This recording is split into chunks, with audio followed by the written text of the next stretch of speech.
I guess what I want to know is, I mean, you came up on a lot of different music, but country, gospel, blues. But what was it about blues that drew you to that style of music so early on? Well, blues is my soul, because that's what I was born with, from Macon, Mississippi. I had the blues when I didn't have anything else. I feel like it's like the purest form of music. It's like the most emotional, purest form. Like you can sit down with a guitar and just start jamming, playing. That's what's gonna come out sometimes. Absolutely, it just comes to you. It comes to your head. So Exactly. it's Yeah, I mean, so I read. I mean, you taught you're self taught. I mean, you taught yourself to play, but you self-taught. Oh yeah, yeah I never you took lessons and stuff. you learned upside down left handed. I mean, what was that? What was that process like, and how difficult was it to really master the craft, and how long did that take? Well, naturally, I'm left-handed, so I just Sure. had to figure out to the best of my advantage, because I didn't know any other way of doing it, so I didn't Right. see any other people playing left-handed. So I said, well, I'm left-handed. I have to just figure it out backward, so as opposed to the on the right side. Okay. Okay. So So how difficult was it to teach yourself? Because back then there wasn't like YouTube and Google where you can just get on a computer and look it up and watch videos and all kinds of right, stuff. I yeah. mean, what was that like back then to really teach yourself, and how long did it take to really master that? Well, I don't know. It was just a daily thing with me. I just pick it up and figure out. I see other people make, say, like a C chord or G chord or A. I Okay, just have to figure the whole chord out backward from the gotcha. left side. Yeah, And so just keep playing until it sounds right, and until it then sounded right. Yeah, okay. exactly. Man, I've Yeah. tried that with different things. I can't do it. I don't know what it. Maybe I don't have the patience for it. But I mean, I remember when I was a kid, I had a guitar and I would listen Hmm. to old school rock and roll, and I'd be like, okay, well that's what that's not. I couldn't figure it out. So I Yeah, don't yeah, know. yeah. You just have to feel it and kind of feel your way through it. That's the best answer I can give. Right. Looking at other people play, and you hear what the chord sounds like. And for instance, I would hear a Chuck Berry riff. I'd say, now how do I make that riff easy to make it? I'd figure it out on the string. So just from the G string to the A and the C, the B string, and G and E. Okay. You know, you just figure it out that way. Yeah. Okay. Now with So I Chuck, can hear it when it sounded the way it's supposed to sound. right. Now with Chuck Berry, I mean, I know that he was a big influence on you. I mean, I know that Oh when yes, yes, when you he's the one that kind of made you want to incorporate rock and roll into your absolutely, music. yeah. Um, Yes. and listening to your last record, Too Old to Get Married really has a Chuck Berry feel to it. Oh, It thank you. it Yeah. really does, you know. Um, but when you first heard Chuck's music, what was that moment for you? What was it about his music that you kind of had that aha moment where it's like, I'm going to start doing that too? Because I mean, he's definitely, unarguably, one of the best guitar players, if not the best guitar player of all time, to a lot of people. Well, I'll tell you his song. When I first heard Chuck, the first song I heard by Chuck was "Oh Baby Doll," Okay. and it was hypnotizing to me. Just the sound of the guitar and the lyrics he was singing, the way it coincided with one another. I said it was just hypnotizing. I said, see, that's a sound that I haven't heard, hadn't listened to. Right. So then I started to follow it and pick up the rest of his records, like uh, Maybelline, and Hmm. then Johnny B. Good. Later on, Yeah. Johnny B. Good, and Sure.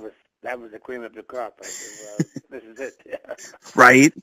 Yeah, I uh, mean, his music is just, there's just something about the way he played and oh, some of those absolutely. songs that, I mean, it is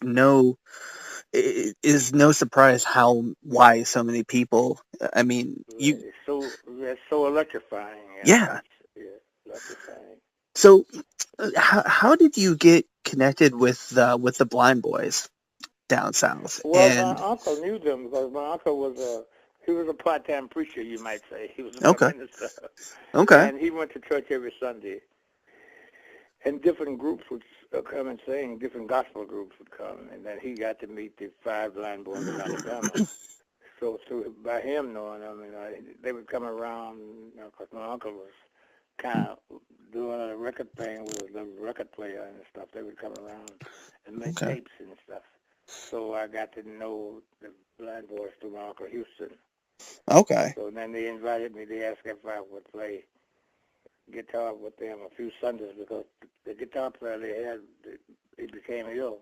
He had to be off from gotcha. playing for a while, yeah. So they asked my uncle if I would fill in for him, and I said, sure, I'd be glad to. Really. And little did I know, I never knew that they would become as famous as they did. Right, right. Yeah, they were just a local group at that time, a local gospel Okay, group, yeah. okay. I mean, when you started seeing them grow and kind of blow up and get to the level that they did, I mean, Oh, absolutely. uh, They won a few Grammys, a couple of yeah, Grammys, yeah. yeah. I think four or five Grammys. I think. Yeah, at least, yeah. I mean, you're able to sit and be like, man, I knew them back then. Like if you Way only, back then, yeah, absolutely, yeah. um, but I mean, as you get further into your career and everything, I mean, obviously you've been playing for decades. When you sit down to write new music, is it just a matter of sitting down and jamming and seeing what comes out, or does it get easier or harder as you go to write new music, or is that something that you don't really even worry about at this point? You know, it's like new music will come when it comes, or do you sit down and be like, I want to write something new? Sometimes it comes pretty easy. Certain songs will come easier than others, and some have to really work at it and really have to work at cultivating it. Okay. But some songs they come very easy. Like when Okay. I wrote "A Cool Blues Walk," Mhm. it came to my head on stage, and I started mucking around with it. So then I Nice. went home and wrote it down, and just worked it from there. Nice. One song that I love is "Find You a Job." Go find you a job. I love that song. I mean, That was a natural. That was kind of a natural. Get up, I can see baby, that. out that bed. Wash your face, comb your head. It's 7:45. Don't be late. I want you to find yourself a job today. Find your job. I love that song. I was listening to some stuff today while I was Oh, doing yeah? dishes and cleaning. Yeah, and that's one song that really stood out. I was like, that's perfect. It's such a simple concept, Simple. Just you very know, simple. Yeah. you know. Um, and then and then good times are coming. I mean, I know that song's, you wrote that probably 4 or 5 years ago, or maybe further back than that. But I feel A little like, bit further back. Yeah, I'll yeah, tell you where I wrote that song. I was in Memphis doing the album Rock and Roll City with the Straight okay, Jackets. And okay, it came, we were in the studio, and the organ player was just kind of practicing around on the organ between takes. And I asked him to play an A chord, an A blues chord. Then he hit the chord, and I said, "Good times are coming, baby. Don't let these bad times get you down. Pretty soon it's gonna be Christmas. Santa Claus is coming back to town." And then I said I had money in the market, but now it's almost gone. Having trouble making the mortgage. I'm about to lose my home, but good times are coming, baby.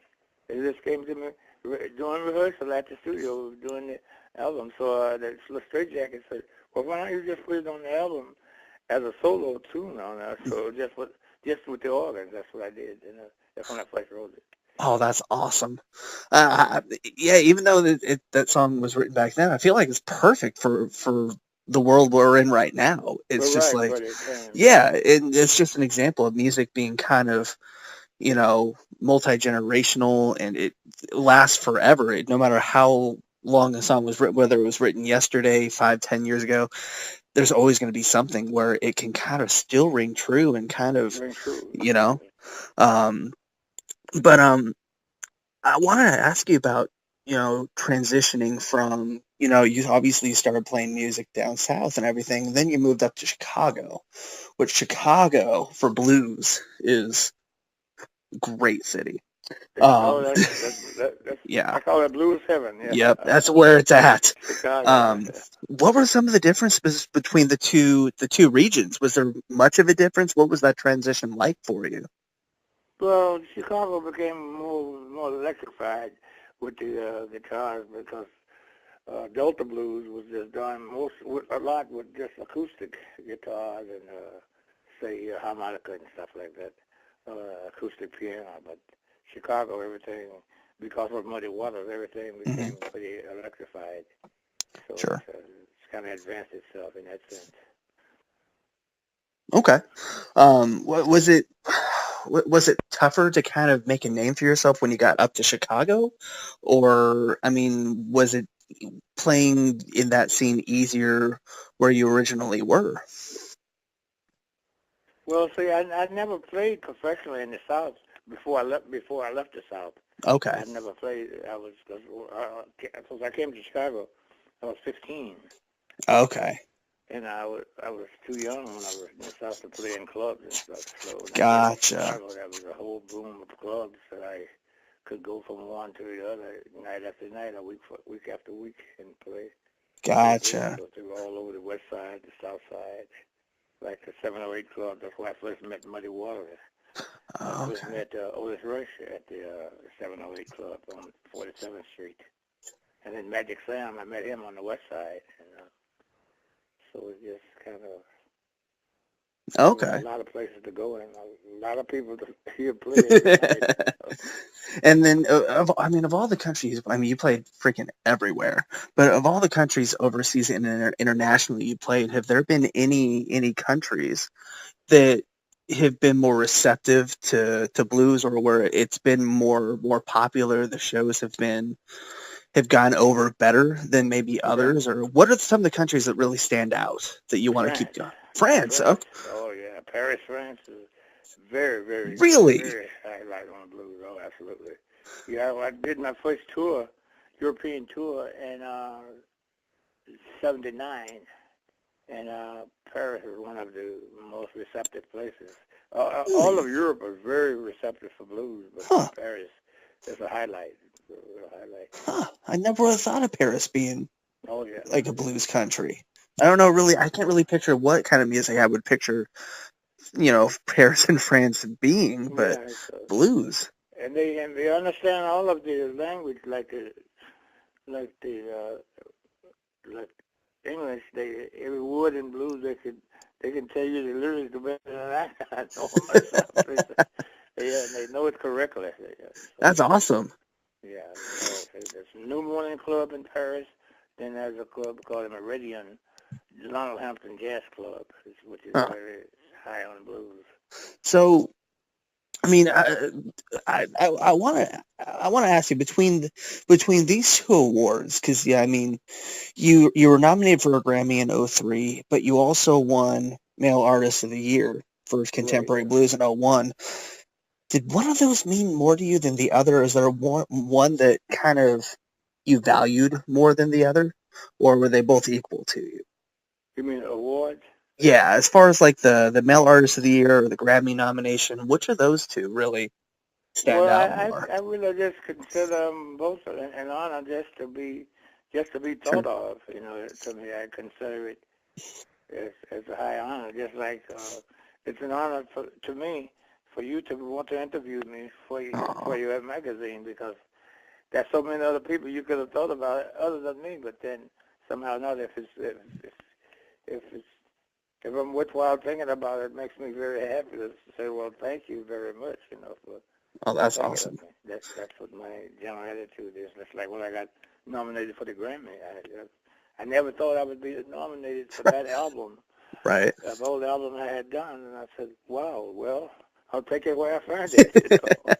If Right. you see fit to give me a credit for it, I feel happy to receive it I feel and like be thankful. I feel like most artists that become successful, they never really set out for like fame or awards or money. They really just start playing music because they saw maybe Muddy Waters, or the rock guitarist saw, Jimmy Page, and they just wanted to do that, and then all of that stuff comes down the road and stuff like that. No one really ever thinks about that stuff, but when it happens, it's like, okay, I'll take it.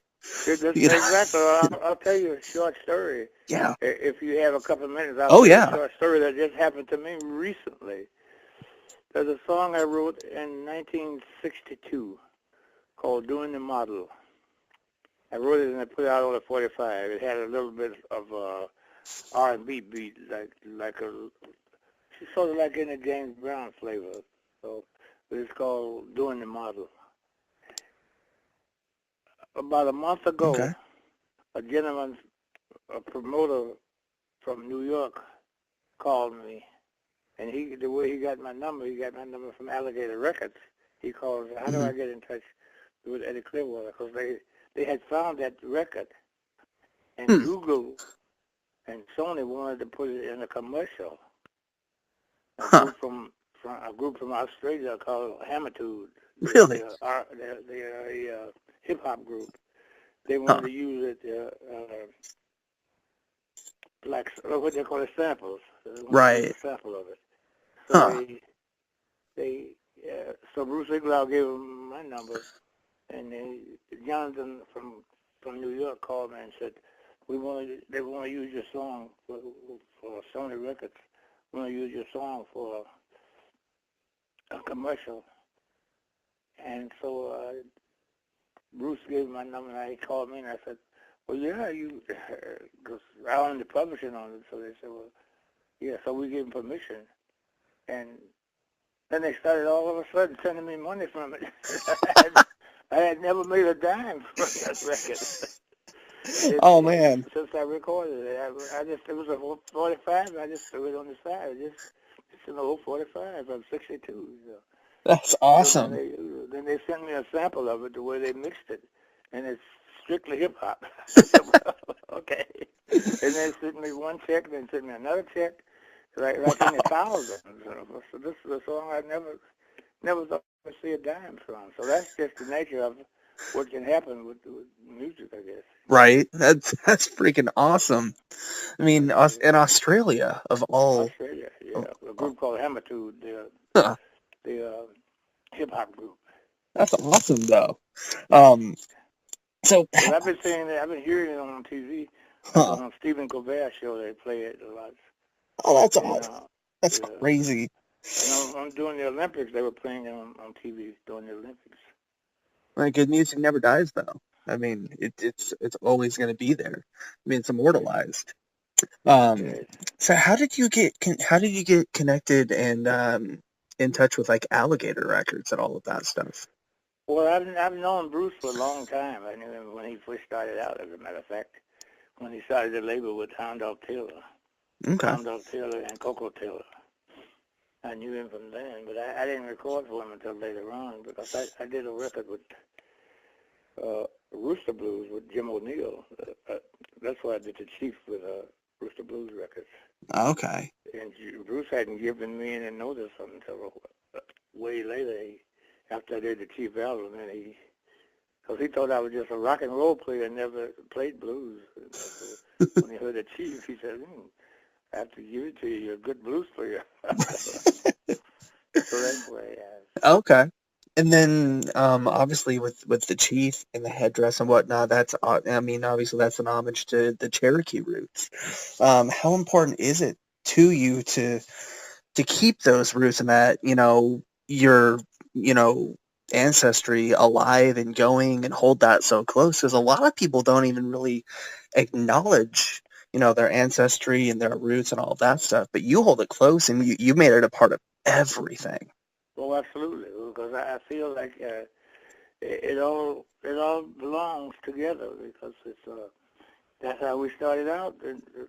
Like the Cherokee tribes of Indians, they're from the area that I'm from, like Mississippi and Hmm. Alabama and Tennessee, the Cherokees. So I feel it part of it because I was always told that because my grandmother was like almost full-blood Cherokee. So Oh, wow. I feel totally related. Okay. Okay. I mean, I just think it's so cool. I mean, especially the headdress. I mean, um, who came up with that idea? Where did you get it from? Was Well, it something you made or had made for you, or was it passed down? at first there was a club in Westmount, that's a suburb of Chicago, Westmount, Illinois. And I played there for quite a while. So the bartender was a lady named Pat Sweet. Okay. She invited us to a party one night after the club closed. And I went to her house. My band and I went to her place. And she had this headdress hanging in the den of her house. So I said, "See, that's a beautiful piece. I'd like to buy that from her to wear on for my stage appearance." So she said, "Oh, gee, I wish I could sell it to you, but I can't because it belonged to my deceased husband. Mm, So I can't part with it." So from time to time, I kept mentioning that I really was interested in it. So she said, "I'll tell you what, since I see you really want it, I won't sell it to you, but I'll give it to you as a good luck charm, hmm. providing you never part with it." So we shook hands on it. And as we speak right now, the one that she gave me is hanging in my basement of my house. But I bought more that I wear on stage. Okay. But that one I gave her my word that I would never part with it. Oh, that's awesome. So that's how I came by it. It was just an idea I had if I want to wear it on my stage for my Right. stage appearance. Okay.